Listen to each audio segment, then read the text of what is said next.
माणसाचं मन ज्या गोष्टीकडे जाण्यापासून आपण त्याला अडवतो तिकडे पटकन जातं, आणि ज्याला तिकडे जा आपण आग्रहाने सांगतो तिकडे ते जाण्यासाठी नकार देतं.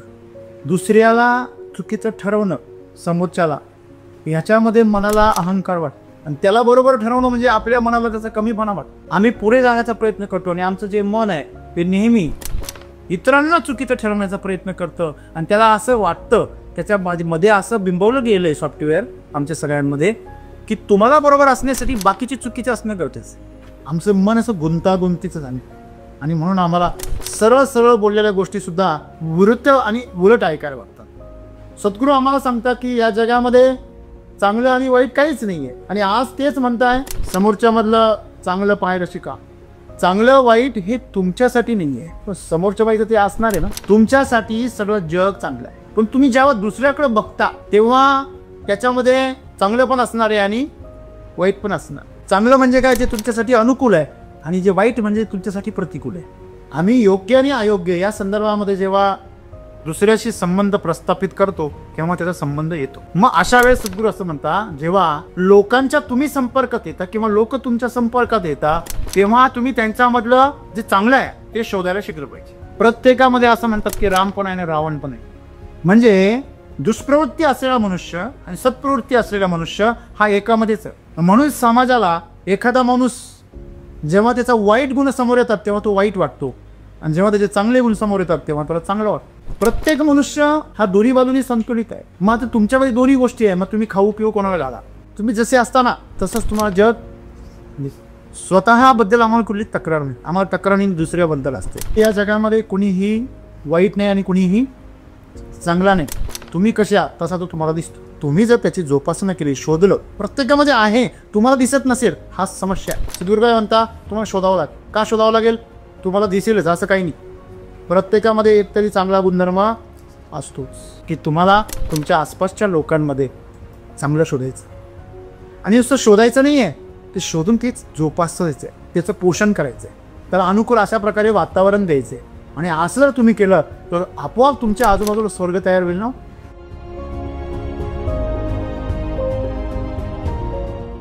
आपल्या सभोवताली जे वातावरण असतं किंवा ज्या गोष्टी आपल्यासोबत घडतात वातावरणातील, त्या 100% किंवा कधीतरी 90% आपल्यावरती फरक पडतात आपल्यावरती. तर मला असंच म्हणजे विचारायचं सर तुम्हाला की आपण तो फरक न पडता म्हणजे वातावरणातील चांगल्या गोष्टी कशा ओळखायच्या आणि वाईट कशा सोडायच्या. सद्गुरू आपल्याला असं सांगताय की तुमच्या आजूबाजूच्या लोकांमध्ये तुम्ही पाहिलेल्या चांगल्या गोष्टींना ओळखा. वाईटाऐवजी चांगल्यानं ओळखल्याने तुम्ही प्रत्येकातले सर्वोत्तम प्रज्वलित करा, असं तुम्ही अगोदर सांगितलेलं आहे. आणि सद्गुरूंनी सांगितलेलं आहे की या सृष्टीमध्ये चांगलं आणि वाईट असं काहीच नाही आहे. 100% समर्पण देऊन तेव्हा त्याच्यातून तुम्ही आनंद घेऊन जर ते कृत्य करत असाल तर ते तुमच्यासाठी चांगलंच असणार आहे. मग सद्गुरू आज आपल्याला चांगलं आणि वाईट असं का सांगता? मित्र, माणसाचं मन ज्या गोष्टीकडे जाण्यापासून आपण त्याला अडवतो तिकडे पटकन जातं, आणि ज्याला तिकडे जा आपण आग्रहाने सांगतो तिकडे ते जाण्यासाठी नकार देतं. तुम्ही त्याला पुन्हा पुन्हा जिथं त्याला न्यायचं आहे तिथे घेऊन जायचा प्रयत्न करा, ते जाणार नाही. समजा तुम्हाला लहान मुलाला सांगितलं, तुम्ही एखाद्या विद्यार्थ्याला सांगितलं त्या बाबा अभ्यासात लक्ष द्या, शिक्षकांनी सांगितलं का बाबा विद्यार्थ्यांनी तुम्ही माझ्याकडे लक्ष द्या, मी काय शिकवतोय बघा, तिकडं मन लागत नाही. पण बाहेर कोण काय करते त्याच्याकडे पटकन म्हणला, त्याच्याशी काही घेणंच नाही आहे तरी पण तिकडं म्हणला. त्याचं कल्याण अभ्यास करण्यामध्ये आहे, शिक्षणामध्ये आहे, पण त्याचं मन कुठे लागतं? बाहेर कुठेतरी आरडाओरडा चाललेला आहे, कुठेतरी रस्त्याने बैलगाडी चाललेली आहे, कुठेतरी एखादी गाडी हॉर्न वाजवते. मग ते हॉर्न कोणत्या गाण्याच्या सुरामध्ये आहे ते त्याला चांगलं कळत, पण सर आपली कुठल्या कवितेची चाल समोर आली ते नाही कळत. असं का होतं? असं त्याचं कारण असं आहे की मनाला शिस्त आवडली. मनाला दुसऱ्याने जर काही दिलं, 2 भाऊ असतात, एका भावाने जर बजाजची गाडी घेतली ना मोटरसायकल, तो दुसरा होंडाची घेतो. असं नाही की त्याला होंडाची आवडते, पण त्याला बजाज यांनी घेतली म्हणल्यावर बजाज काय खरं नाही. बजाज त्याच्या दृष्टीने माझा भाऊ जे घेईल ते चुकीचं आहे, आणि म्हणून दुसऱ्याला चुकीचं ठरवणं, समोरच्याला, ह्याच्यामध्ये मनाला अहंकार वाटतो, आणि त्याला बरोबर ठरवणं म्हणजे आपल्या मनाला त्याचा कमीपणा वाटतो. अशा प्रकारची आमची मानसिक वृत्ती तयार झाली. कारण आम्हाला स्पर्धा करायला शिकवलेली, आम्हाला सर्वांच्या पुढे जायला शिकवलेलं आहे. स्वतः नेहमी बरोबर असलं पाहिजे हे शिकवलेले, आपण सुंदर असलं पाहिजे हे शिकवलेले. कुरूप असणं पाप आहे, सगळ्यांच्या मागे राहणं पाप आहे, चुकीचं आहे, असं आमच्या डोक्यात कुठेतरी पाहिजे. कायम पुढेच असलं पाहिजे हे आम्हाला शिकवलेलं आहे. कारण जे पुढे असतात त्यांचा कायम सन्मान केला जातो, जे मागे राहतात त्यांना कायम दुर्लक्षित केलं जातं. आणि म्हणून सामाजिक मन एक असं तयार झालेलं आहे की आम्हाला पुढंच गेलं. आणि म्हणून आम्ही पुढे जाण्याचा प्रयत्न करतो आणि आमचं जे मन आहे ते नेहमी इतरांना चुकीचं ठरवण्याचा प्रयत्न करतं. आणि त्याला असं वाटतं, त्याच्यामध्ये असं बिंबवलं गेलं आहे सॉफ्टवेअर आमच्या सगळ्यांमध्ये की तुम्हाला बरोबर असण्यासाठी बाकीची चुकीचं असणं गरजेचं आहे. आम्हाला असं शिकवलं गेलं आहे की तुम्ही जिंकण्यासाठी बाकीचे हारणं गरजेचं आहे. जर तुम्ही हारला असाल तर नक्कीच समोरच्यानी काहीतरी चिटिंग केलेली आहे म्हणूनच तुम्ही हारलात. हार म्हणजे चुकीचं आहे, हार म्हणजे पाप आहे, हार म्हणजे वाईट आहे, हे आम्हाला कुठेतरी बिंबवलेलं आहे.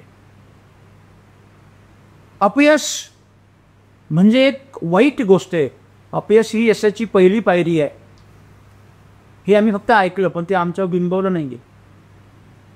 आणि म्हणून आज आपण समाजामध्ये बघतो हे जे पुढे आहे, जे यशस्वी आहे, जे शिखरावर आहे, त्या सर्वांचं कौतुक केलं जातं, त्या सर्वांना मानसन्मान मिळतो, त्यांच्याकडे सगळ्या सोयीसुविधा असतात, त्यांच्याकडे सगळे अधिकार असतात.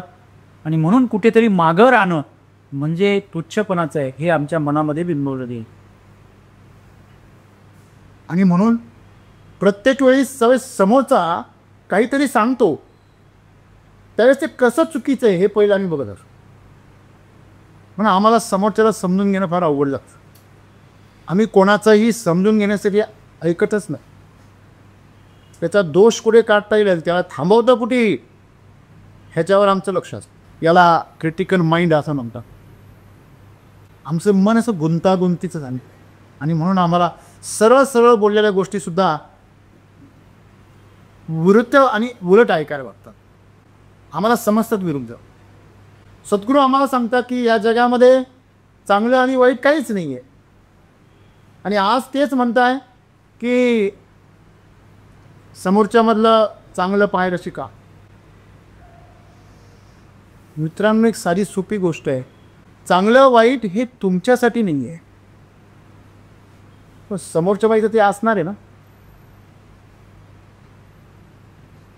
तुमच्यासाठी सगळं जग चांगलं आहे, पण तुम्ही जेव्हा दुसऱ्याकडे बघता, जेव्हा दुसरा येतो तेव्हा त्याच्यामध्ये चांगलं पण असणार आहे आणि वाईट पण असणार आहे. जेव्हा तुमचा स्वतःचा विषय आहे तेव्हा चांगला आणि वाईटचा काही संबंधच नाही. पण जेव्हा तुम्ही निवड करणार आहात, तुम्ही बाहेरून काहीतरी स्वीकारणार आहात, तेव्हा तर तुम्ही चॉईस करणार ना. ज्यावेळेस तुम्ही कोणाचा तरी स्वीकार करणार आहात तेव्हा तुम्ही काय करणार आहे, तिथं काहीतरी नियम लावणारच आहे. जेव्हा तुमच्या तोंडामध्ये तुम्ही घास घालता तेव्हा जीभ कशाला दिली आहे, ते जी इंद्रिय आहे ती कशाकरता दिलेली आहे, जी योग्य आहे ती स्वीकारण्यासाठी आणि जे अयोग्य आहे ते थांबवण्यासाठी. हे द्वारपाळ आहेत 5. हे जे 5 ज्ञानेंद्रिय आहे आमचे, ते आमचे द्वारपाळ. इथून सगळं आतमध्ये प्रवेश करतं. म्हणजे ज्ञान असेल, अनुभव असेल, काही पण असेल, मग ते 5 ज्ञानेंद्रिय आमचे सक्षम असले पाहिजे. मग सक्षम असणे म्हणजे काय हो, म्हणजे त्यांना या यंत्रणेसाठी काय योग्य आहे काय अयोग्य आहे हे त्याला कळलं पाहिजे. जेव्हा पाणी अंगावर घ्यायचं आंघोळीचं तेव्हा आपण सहज हात बुडून बघ, हे एवढं झालं चालेल, एवढं नको जमाय बेस. एखादा घास चुकीचा गेला तर आपली जीभ सांगते अरे चांगलं नाही, इथपासून बाहेर आले चालेल, इथून जर बाहेर आलं तर ते चांगलं आहे, त्याला पण घेऊन ये. तुमच्या इंद्रियांना इजा पोच. हे कानाचे पडदे आम्हाला यासाठी दिले की आम्ही बाहेरून कोणते स्वर आमच्या आतमध्ये घेतले पाहिजे आणि किती डेसिबलपर्यंत घेतले पाहिजे. जास्त मोठा असेल तर पटकन लगेच हात कुठे जातात, मोठा आवाज जर यायला लागला तर हात कुठे जाता, कानावर जात. म्हणजे हे आमचे जे द्वार आहे, ह्या द्वारांमध्ये हे जे द्वारपाल आहे हे आम्हाला रिस्ट्रिक्शन देतात, प्रतिबंध घालतात, चेकिंग करतात की ह्या शरीरासाठी काय योग्य आहे काय आहे. आणि जेव्हा बाहेरच्या जगाचा संबंध येतो तेव्हा चांगलं वाईट याचा संबंध येतोच. चांगलं म्हणजे काय, जे तुमच्यासाठी अनुकूल आहे, आणि जे वाईट म्हणजे तुमच्यासाठी प्रतिकूल आहे. परंतु जेव्हा तुमचा विषय येतो, माझं नाक असंच का बरं आहे, चांगलंच आहे ते, मग समोरच्याचं तसं का बरं आहे. तुम्ही जर वेगळेपणाला जर कमतरता समजत असाल तर तुमच्या बुद्धीचा तो काय दरिद्री आहे तुमच्या बुद्धीचं. एखाद्याचं लांब नाक आहे, एखाद्याचं आखूड आहे, एखाद्याला केस आहे, एखाद्याला टक्कल आहे, एखाद्याची जिप्पाड शरीर असते, एखाद्याची अशी एकदम सिंपल आहे.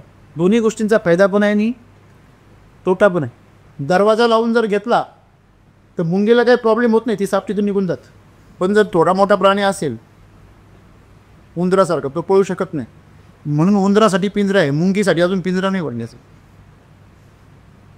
कळतंय का. प्रत्येकाचे ॲडव्हान्टेज पण आहे, डिसॲडव्हान्टेज. त्याच्यामुळे आपल्यासाठी योग्य अयोग्य असं काही नाही आहे. पण ज्यावेळेस समोरच्या जगाचा संबंध येतो तेव्हा आम्ही नेहमी काय करतो, आधी मूल्यमापन करतो, तोलमोल करतो, मोलभाव करतो की नाही. अगदी जेवण करायचं असेल बाहेर तेव्हा करतो, पैसे बघतो किती किंमत आहे, आणि भरपूर श्रीमंत असतात तर क्वालिटी काय. मध्यमवर्गीय पैसे पण पाहतात, क्वालिटी पण पाहतात. जर आम्हाला प्रवास करायचा असेल तर आम्ही कुठनं साधनाने जाऊ तिथं तोलमोल करतो. कपडे घ्यायचे असेल तर तोलमोल करतो. नातं जोडायचं असेल तरी तोलमोल करतो. जरी ते आर्थिक नसेल तरी वैचारिक तोलमोल करतो की समोरचा जो संबंध आहे हा आमच्या विचारांशी अनुकूल आहे का. म्हणजे आम्ही योग्य आणि अयोग्य या संदर्भामध्ये जेव्हा दुसऱ्याशी संबंध प्रस्थापित करतो तेव्हा त्याचा संबंध येतो. मग अशा वेळेस सद्गुरू असं म्हणता, जेव्हा लोकांच्या तुम्ही संपर्कात येता किंवा लोक तुमच्या संपर्कात येता तेव्हा तुम्ही त्यांच्यामधलं जे चांगलं आहे ते शोधायला शिकलं पाहिजे. प्रत्येकामध्ये असं म्हणतात की राम पण आहे आणि रावण पण आहे. म्हणजे दुष्प्रवृत्ती असलेला मनुष्य आणि सत्प्रवृत्ती असलेला मनुष्य हा एकामध्येच आहे. म्हणून समाजाला एखादा माणूस जेव्हा त्याचा वाईट गुण समोर येतात तेव्हा तो वाईट वाटतो, आणि जेव्हा त्याचे चांगले गुण समोर येतात तेव्हा त्याला चांगलं वाटतं. मग एकच माणूस काही लोकांना वाईट वाटतो, काही लोकांना चांगला वाटतो. त्याचा ज्यांना चांगला अनुभव आला, चांगले गुण ज्यांनी पाहिले त्यांना चांगला वाटतो, ज्याचे वाईट गुण पाहिले त्यांना वाईट वाटतो. प्रत्येक मनुष्य हा दोन्ही बाजूनी संतुलित आहे. मग आता तुमच्यामध्ये दोन्ही गोष्टी आहे, मग तुम्ही खाऊ पिऊ कोणाला घाला हा तुमचा प्रश्न. मग समोरच्यामध्ये जेव्हा तुमच्या संपर्कात तुम्ही येता, कुणीतरी तुमच्या संपर्कात येतं तेव्हा त्याच्यामध्ये दोन्ही पण गुणधर्म आहे. मग याचं सुंदर उदाहरण म्हणजे काय, जेव्हा भगवान श्रीकृष्णाने महाभारतामध्ये दुर्योधनाला पाठवलं हस्तिनापूरमध्ये आणि अर्जुनाला पण पाठवलं. का पाठवलं, कारण दुर्योधन आला होता म्हणे तुम्ही आमच्या बाजूला लढा. कोणाला म्हणे, तुम्ही आमच्या दोघांचे सारखेच नातेवाईक आहे, मग तुमच्यावर आमचा पण. अशा वेळेस जे दुर्गुणांनी भरलेले लोक असतात ना ते फार हक्काची भाषा करतात. त्याने सांगितलं की मला तुमची मदत पाहिजे युद्धामध्ये, आता युद्ध होणार आहे. तर सगळे नातेवाईक, सगळे ज्यांनी त्यांनी आपापले नातेवाईक उभे केले. आता तू तर आमच्या दोघांचा पण नातेवाईक आहे, मग तू कुठून ये लढायला, सांग आम्हाला. तुम्ही एक काम करा, आधी माझ्याकडं मी आहे, माझं सैन्य आहे, याची निवड करायची संधी मी तुम्हाला देतो, जा म्हणे तुम्ही दोघं जण जा. दुर्योधनानं सांगितलं त्याचा एक सज्जन माणूस शिरोमण, पुण्यवान माणूस, आणि अर्जुनानं सांगितलं एक पापी शिरोमण. दोघं पण आले रिकाम्याच हाताने हात किता. दुर्योधनाला विचारलं म्हणे काय रे रिकामा का आलास तू. ते म्हणे अरे कृष्णा म्हणे पूर्ण हस्तिनापूरमध्ये मी एवढा फिरलो पण त्यांनी एकही पाप केलेलं नाही, असं एकही माणूस नाही. प्रत्येकाने थोडं ना पाप केलेलंच नाही. मग कसं काय पुण्यवान तर कुणीच नाही. आणि अर्जुनाला विचारलं तू का खाली आस, तू तर यायला पाहिजे ना लोकांना घेऊन. तो म्हणे मला या हस्तिनापूरमध्ये असा एकही माणूस नाही भेटला की ज्याने थोडंसुद्धा पुण्य केलेलं नाही. यांनी थोडं तरी पुण्य केलेलंच आहे. हां, कमीत तुम्ही कुत्र्याला तरी भाकर टाकली, गाईला चारा घातलेला. हस्तिनापूर तेच आहे, लोक पण तेच आहे, आणि दोघंही बरोबर. कारण हा लोकांकडे वाईट दृष्टिकोनातून बघत होता, कारण तो स्वतः वाईट आहे. तुम्ही जसे असताना तसंच तुम्हाला जग दिसतं. तुम्ही जर लोभी असा तर जग तुम्हाला लोभी दिसतं. एखाद्याने जर लोभ करताना तुम्ही त्याला जर पकडला त्याने तर बाबा जसं चोराच्या उलट्या बोंबा म्हणतो ना आपण. चोर जेव्हा त्याला कुठेतरी संशय सापडतो ना, तेव्हा तो त्याचा अगदी काटा कळतो. कारण तो वाटतं चोर असतो. तो म्हणतो मी असताना तू. आपण जर खोटारडे असू, सगळं जग आपल्याला खोटं दिसतं. ज्या गोष्टीची कावीळ तुम्हाला झालेली आहे तसंच सगळं जग दिसतं. मग दुर्योधन आतून काय होता? दुराचारी होता, दुर्गुणांनी भरलेला होता, लबाड, दुसऱ्याचं शोषण करणारा योद्धा होता, शक्तिशाली होता. परंतु त्याची शक्ती, त्याचं सगळी जी काही ताकद आहे ती त्या मामाने, शकुनी मामाने सगळी वाईट मार्गाला वळवली. मग ते वाईट मार्गाला वळवलेले असल्यामुळे त्याला दुसऱ्यामधलं फक्त पापच दिसतं. जसं एखाद्या गुंडांच्या गँगमध्ये त्यांना गुंडगिरी करणारा जर मुलगा दिसला तर त्यांना फार आवडतो. लहान वयामध्ये मोठ्या माणसांना दगड फेकून मारणारा मुलगा त्यांना फार आवडतो, त्याला लय उचलतात, तू आमच्या कामास आहेस. त्याच्यामध्ये त्याला सद्गुण दिसतात. मोठ्या माणसांना एवढ्या लहान वयामध्ये दगड फेकून मारू शकतो, काय हिंमत आहे तुझ्या मागे. इथे आपल्यापेक्षा लहान माणसाला मार म्हटलं तर हात थरथर कापतो.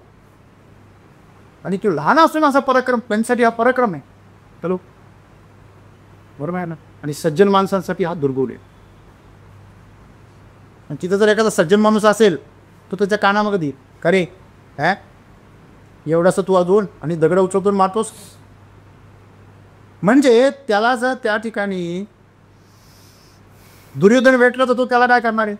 गुंड बनवणार. त्याला जर युधिष्ठिर भेटला त्याला काय करणार आहे? एक सज्जन माणूस. म्हणजे तुमच्यामध्ये काय आहे तेच तुम्हाला जगात दिसतं. म्हणून अर्जुनाला सगळे पुण्यवान दिसले, कारण ते संस्कार तसे कुटुंबाने. त्यांना पाप बघायची सवयच नाही. म्हणजे सद्गुरू आम्हाला असं म्हणतात की तुम्ही तुमच्या आजूबाजूच्या लोकांमध्ये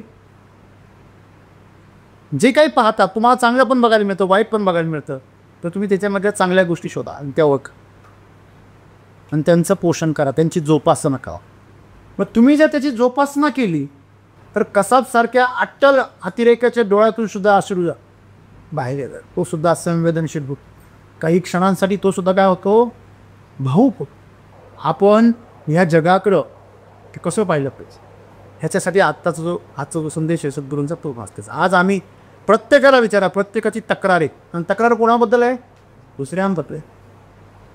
तुमच्यापैकी कुणी असं आहे का त्याची स्वतःबद्दल तक्रार आहे? मी आपला बिचारा पप्पू आहे, स्वतःबद्दल आम्हाला कुठलीच तक्रार नाही. आम्हाला तक्रार नेहमी दुसऱ्याबद्दल असते. आणि ती असण्याचं कारण असं आहे की आम्ही नेहमी दुसऱ्यामधले काय बघतो ते चुकीचं. बघा, एखादा माणूस तुमच्याबरोबर खूप चांगला वागतोय ना, त्याचं कुणी भांडवल करत नाही, त्याचा कोणी प्रचार करत नाही, त्याचा कोणी कांगावा करत नाही. पण एखादा चुकीचा थोडा जरी वागला ना तर त्याचं लगेच बोभाटं केलं जातं. का बरं? कारण आमचं जे आतलं मन आहे हे एवढंच आहे की स्वतःला मोठं करण्याच्या ऐवजी दुसऱ्याला छोटं करण्याच्या मागे. स्वतःची रेषा मोठी करण्याच्या ऐवजी माणसं दुसऱ्याची रेषा खोडण्यामध्ये जास्त इंटरेस्ट दाखव. कारण स्वतःची रेषा मोठी करायची म्हणजे मेहनत करायला.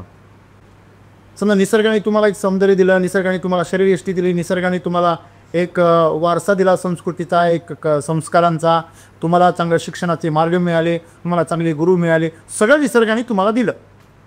तुम्ही निसर्गाला काय ते?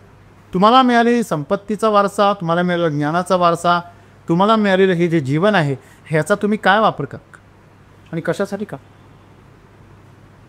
हे आपल्या हातात नाही. आपण कशाची जोपासना करतो? तुम्ही कशाची आळसाची जोपासना करता की कष्टाची जोपासना? काय करतो आपण? आपण लबाड्यांची साथ देतो की जे प्रामाणिकपणे वागतात त्यांची साथ देतो. कारण प्रामाणिकपणा त्या असलेल्या लोकांची साथ द्यायची म्हणजे मेहनत करावं लागतं, जबाबदारी घ्यावी लागते, संघर्ष करावा लागतो, एकटं पडतो आपण. लबाडांची साथ द्यायची म्हटल्यावर संघटनाच असते.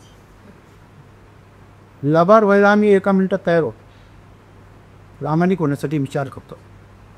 का? लबाड असण्यामध्ये अधोगती आहे. अधोगतीसाठी कुठले कष्ट लागत नाही. मी नेहमी सांगतो, नापास होण्यासाठी काही प्रयत्न करावे लागतात. तुम्ही ऐकलं कधी? आपल्याला चांगल्या गोष्टींची सवय लावावी लागते, वाईट गोष्टींची आपोआप लागते. आपल्यामध्ये कमजोरी आपोआप येते, पण शक्तीचं संपादन करावं लागतं. शक्ती काय करावं लागते? संपादन करावं लागतं. आणि कमजोरी आपोआप येते ना. का कमजोरी येण्यासाठी काय करावं लागतं? नाही. अधोगती व्हायला आणि कमजोर व्हायला काय करावं लागत नाही.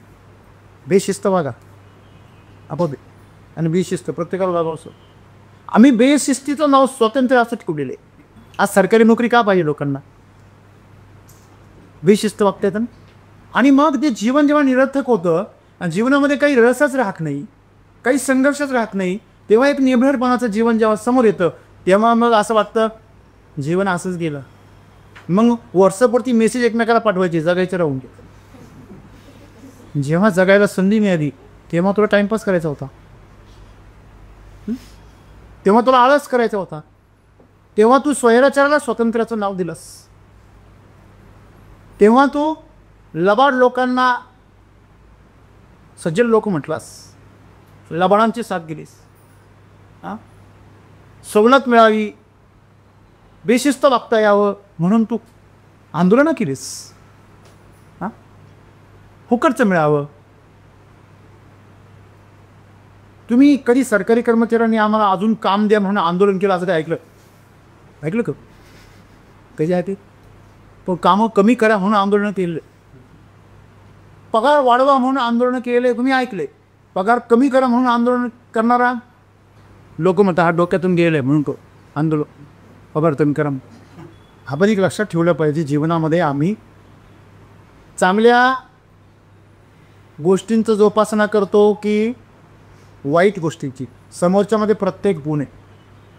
समज समोरचा एखादा खोटं बोलला, समोरच्याने कामचुकारपणा केला, समोरच्याने विश्वासघात केला, समोरच्याने तुम्हाला धोका दिला, तर तुम्ही त्या गोष्टीला जास्त महत्त्व देऊन त्याची पुनरावृत्ती करत राहायची, सारखी आठवण करत राहायची, की त्याच्यामधले जे चांगले गुण आहे त्याच्याकडे फोकस करायचा?